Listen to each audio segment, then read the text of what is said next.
perilous low-level attacks, rookies sent to their deaths, and Allied pilots scrambling to intercept. Join us as we relive the events of the desperate New Year's Day offensive, which struck the death blow to the Luftwaffe. In the early morning of New Year's Day, 1945, hundreds of German planes take off to mount a surprise attack on British Commonwealth and US bases in the Low Countries and France. The various Jagdgeschwaders are to destroy as many aircraft as they can and run for home before the Allies can react. This will help the ground offensive currently pushing towards Antwerp. By about 0830 hours, about 850 aircraft are airborne, heading for their assigned target airfields at less than 1,000 feet to avoid detection. Most of the pilots are inexperienced trainees, who are led by a dwindling supply of experten, veteran expert pilots, including notable names like Heinz Bahr, Walter Krupinski, and Anton Hackel. Most formations receive fire from friendly and enemy anti-aircraft positions, but the majority make it through. First contact is likely made as the southernmost force approaches Frascati and Etampes airfields near Metz in France. However, 26 Messerschmitts of 3rd Grupper JG-53 are intercepted by 15 plus Thunderbolts of the 358th Fighter Group. The attack on Etampes is defeated, with 3rd Grupper losing 11 fighters for no US losses. While crossing the front line, White 13, flown by Unteroffizier Herbert Maxis, attacks American anti-aircraft positions. He is shot in retaliation. The bulk of JG-53 make it through, led by Oberstleutnant Helmut Bennemann. At this stage of the war, most Allied airfields have their aircraft lined up in neat rows, as the Luftwaffe is not perceived as a threat. Frascati hosts 3 P-47 squadrons of the 365th Fighter Group. Captain Thomas Stanton sits in his P-47 as the alert pilot for airfield defense. Unable to take off in time, he jumps from his aircraft, which is promptly destroyed. JG-53 destroys some 20 aircraft, but it costs them dearly. Jagdgeschwaders 2, 4, 11 and SG-4 are hit particularly badly as they pass through strong American V-1 flak corridors in the Malmedy and Liège regions. SG-4's attack is over before it even begins, after losing their leader, expert Oberstleutnant Alfred Druschel. Many of the 60-plus pilots return to base. JG-2 pushes on towards what they think is St. Trond. JG-4, led by Major Gerhard Michalsk, aims to find Le Coulot. The southern thrust is now a jumbled mix of JG-2, 11 and SG-4 that approaches the British base at Opphoven. More than 30 FW-190A8s and Bf-109G14s attack the base with varying levels of accuracy. Opphoven Airfield was never planned to be attacked on this day. Instead, it was attacked in error mainly by JG-2 and JG-11. The attack at Opphoven alerts the US base at Arsch, located just a few kilometers to the south. At 0920 hours, 12 P-51s of the 487th Fighter Squadron are at readiness on the runway, led by Lieutenant Colonel John Meyer, having postponed the airfield's New Year's Eve party on a hunch that the Germans would attack. Meyer has given his fighters a chance to react to any surprises. Some 40 aircraft are seen approaching from the direction of Opphoven. They are led by Major Gunther Specht. Above the airfield, 8 pilots of the 390th Fighter Squadron, led by Captain Lowell Smith, spot the approaching aircraft. Lowell orders his formation to jettison ordnance and dives to meet the enemy. Simultaneously, Meyer begins taking off with his wingman, Lieutenant Alex Sears. As they pick up speed, the pilots of JG-11 begin strafing the airfield. Before he can retract his landing gear fully, Meyer finds himself head-on with the Luftwaffe fighters. He shoots down an FW-190 which crashes onto the airbase, killing the pilot.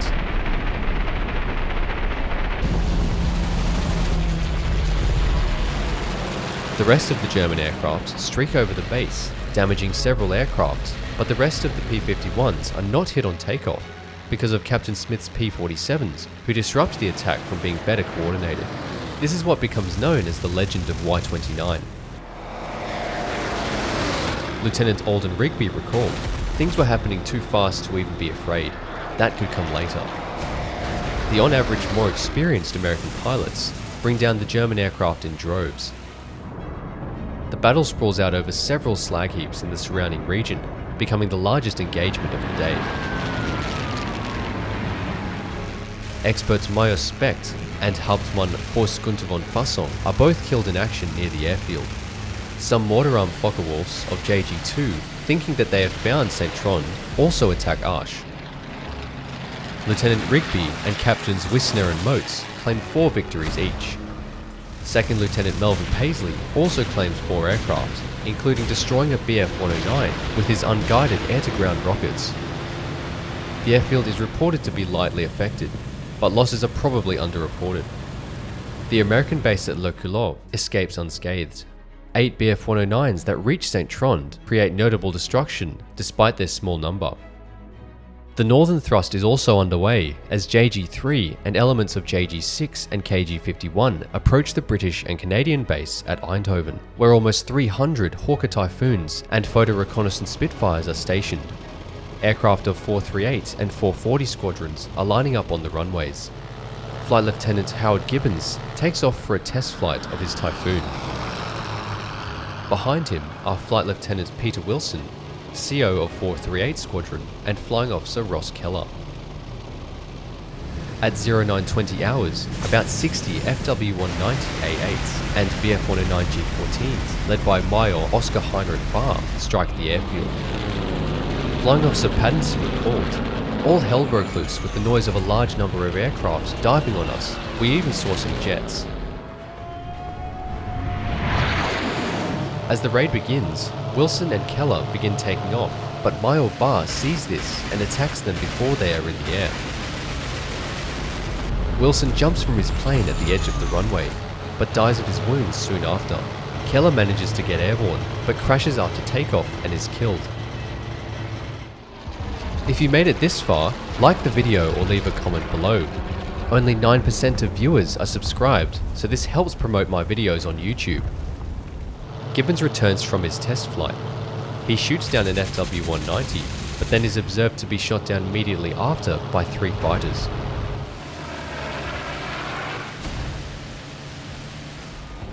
Feldwebel Oscar Bosch recalled, "A fuel station with a Typhoon beside in full operation came under fire and blew in front of my FW-190. Experts Oberleutnant Johann Kogler and Hauptmann Wilhelm Kindler become POWs. Volkel is missed by the main force of JG-6. RCAF Spitfires and Tempests of 127 Wing are directed to intercept over Eindhoven. 486, 56 and 3 Squadron, led by Squadron Leader Arthur Umbers, intercept the German pilots as they leave the area. Umbers destroys 2 aircraft, while several other German fighters are destroyed or damaged. After crossing the Scheldt estuary, trailing elements of JG-26 and 54 are intercepted by 131 Polish Wing. Some of the Polish Spitfires head back to base at St. Denis Westrom. JG-26 and 54 reach their target, the Canadian base at Ever, where some 40 plus Spitfires 16s and miscellaneous transport and bomber aircraft are based. 8 Spitfires line up to take off. Canadians Pilot Officer Stephen Butt and Flight Sergeant Keith Lindsay take off. About 60 FW-190 D9s and Bf-109 K4s, led by Major Anton Hackel, come screaming in as Pilot Officer David Harling begins to take off. The rest of the Spitfire pilots abort their takeoff and jump from their aircraft, and for the next 30 minutes, the German pilots inflict extensive damage on the airfield. Flight Lieutenant Nevin Philby recalled, "Errant bullets and ricochets whizzed past us. We dived into a nearby slit trench, from which we were able to observe the destruction of most of the many parked aircraft. Harling intercepts a German fighter over the airfield and shoots it down. However, he's shot down and killed over Brussels minutes later." Many pilots focus on the multi-engined aircraft, which reduces the potential number of Spitfires that are destroyed. Wing Commander James Johnny Johnson, the RAF's leading ace of the Second World War, remarks that the accuracy of the attackers was atrocious. but the results of the battle are not entirely congruent with this opinion.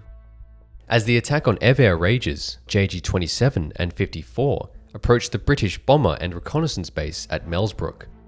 The airbase is filled to the brim with 180 B-25 Mitchells, photo reconnaissance Spitfires, Mosquitoes, and night harassment Wellingtons. 50 plus Bf-109 G-14s and FW-190 led by Major Ludwig Francisquet, fall upon the airbase in 2 waves. As shown in this extremely rare footage of the attack, their gunnery is good, and few aircraft escape being damaged. Oberleutnant Emil Kladd recalled, "Without hesitation, everybody dove down on his prey as they arrived over the field. After a few minutes, the whole airfield burned."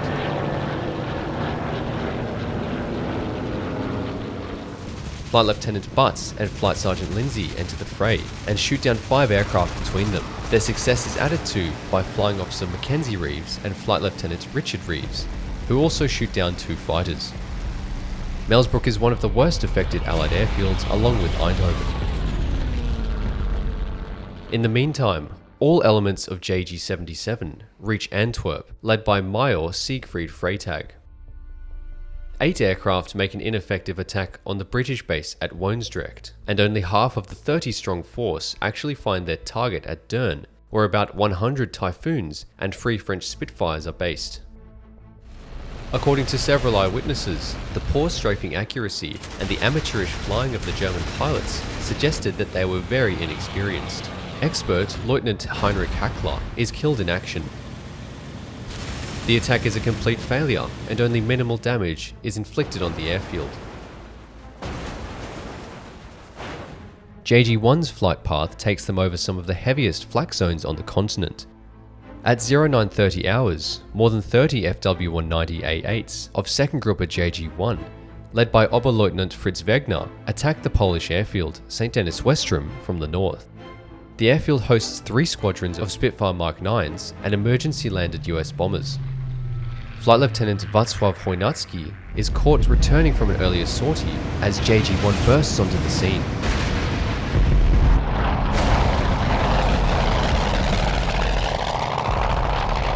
Along with some other Polish pilots returning to base, he climbs to engage. The Gruppe's attack is accurate and successfully destroys many aircraft on the ground.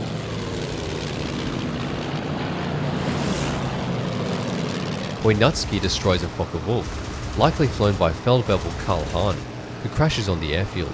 Chojnacký is shot down and killed just moments later.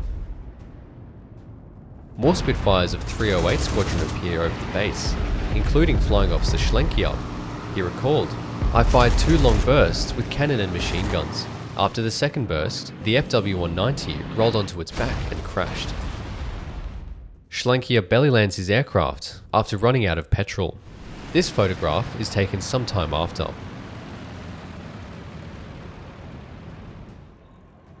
At Maldegem, 3rd Gruppe JG-1 devastates the airfield as no flak is stationed there.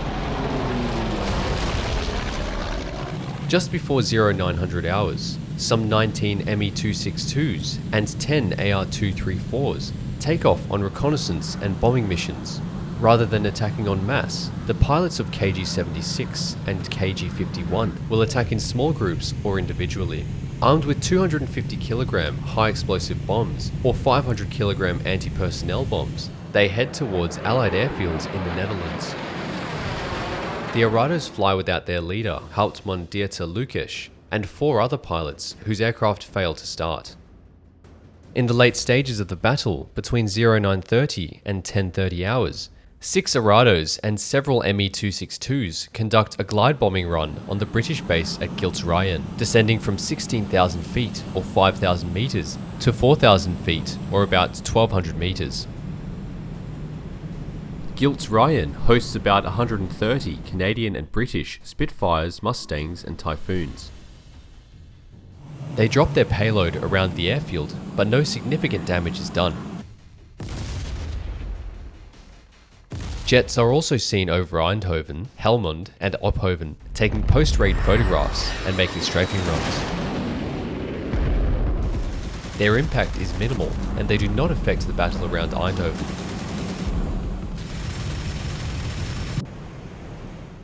Operation Bodenplatte was a last-ditch effort by the Luftwaffe to support Hitler's final offensive in the West. Its earliest origins lay in Adolf Galland's idea of a Grosser Schlag, or Great Blow, against daylight bomber streams, which morphed into a large-scale ground attack mission, designed by Generalmajor Dietrich Peltz and his staff.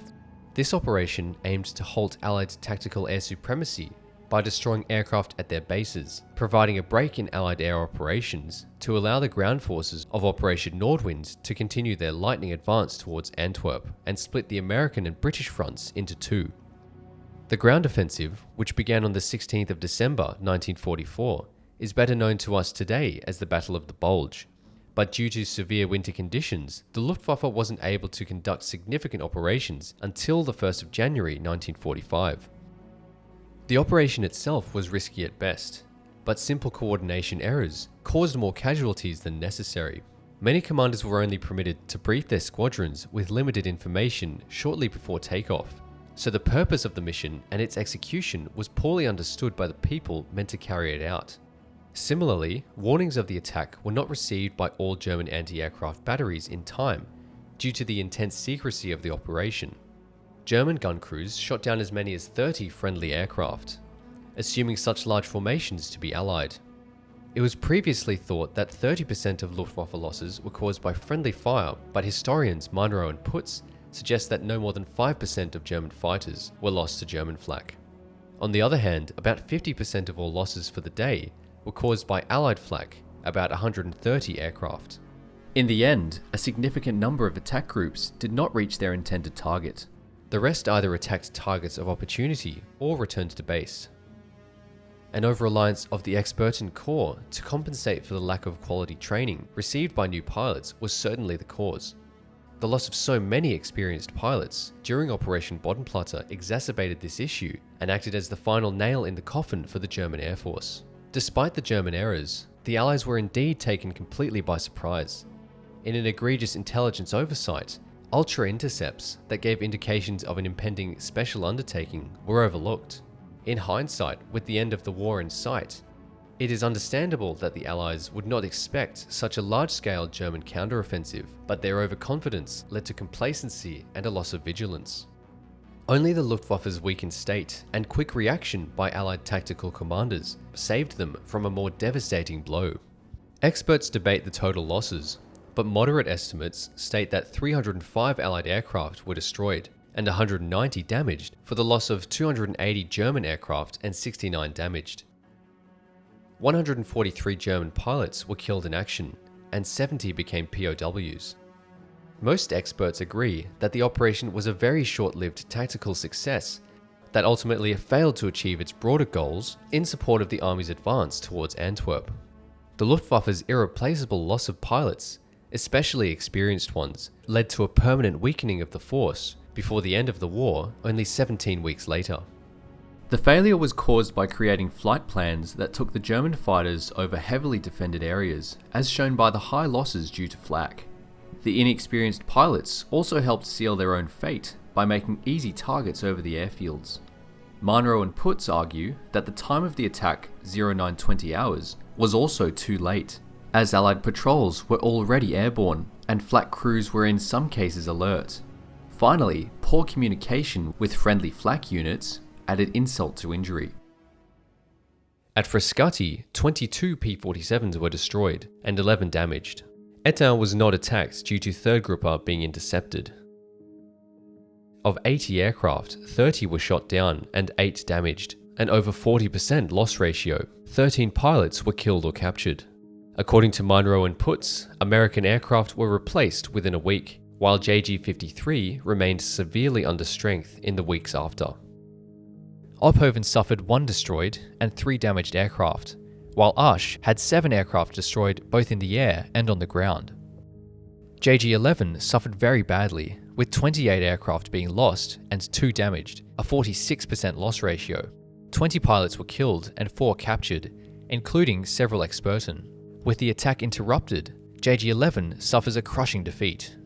However, JG-2's losses were even worse, with more than 50% losses. In the case of third grouper, almost 80% of the formation is lost. 21 pilots were killed and 11 captured. SG-4 returned to base, but a further 4 aircraft were lost, including the leader of the wing. Neither Jagdgeschwader reached their intended target, and any damage inflicted was far outweighed by their unacceptable losses. There has been much historical debate about the actual extent of the damage at Eindhoven on this day.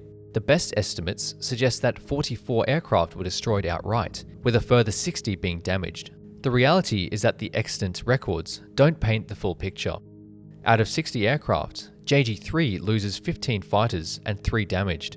9 pilots are killed and 6 captured. While searching for RAF Volkel, about 75 aircraft of JG-6 stumbled upon RAF Heesch, but they ignore the RCAF base in favour of finding their primary target. However, they end up at Eindhoven instead. 1 aircraft of JG-6 attacks Volkel, but it is shot down. Despite considerable losses, JG-3 and 6's attack on Eindhoven is the most successful of Bodenplatte. Grimbergen, which only days earlier was vacated by 132 Wing, hosts only 6 aircraft. At Ever, more than 60 aircraft are destroyed, with 16 more being left damaged. JG-26 and JG-54 lose 40 aircraft and 30 pilots killed or captured, about a 30% loss ratio. Melsbroek is left with 49 aircraft destroyed and 9 damaged. JG-27 and JG-54 lose about 20 aircraft and 17 pilots are killed or captured, again about a 30% loss rate. The attacks on Ever and Melsbroek can be considered successes despite the considerable losses. Dern suffers 14 aircraft destroyed and 9 damaged. Woensdrecht suffers little to no damage due to the ineffective attack. Of some 60 aircraft, JG-77 loses 11 aircraft, with the same number of pilots being killed or captured. The Gruppe's inexperience showed in its navigation and ground attack skill. At Maldegem, 15 Spitfires are destroyed. At St. Denis Westrom, 30 Spitfires are destroyed, and 7 force land after running out of fuel. At Ursel, only 6 aircraft are destroyed. Out of roughly 70 aircraft, JG-1 loses 29 aircraft and 4 are damaged. 25 pilots are killed or captured. Despite inflicting considerable damage on its targets, the wing loses more than 40% of its strength, and as such, the attack should be considered a hollow victory. No significant damage was inflicted on Giltz-Ryan due to the piecemeal effort. The Luftwaffe failed to capitalize on the advantages presented by the AR-234 and ME-262. If the jet squadrons had attacked in larger coordinated groups, their success could have been much better, and due to their speed, losses would have remained minimal. Thanks for watching.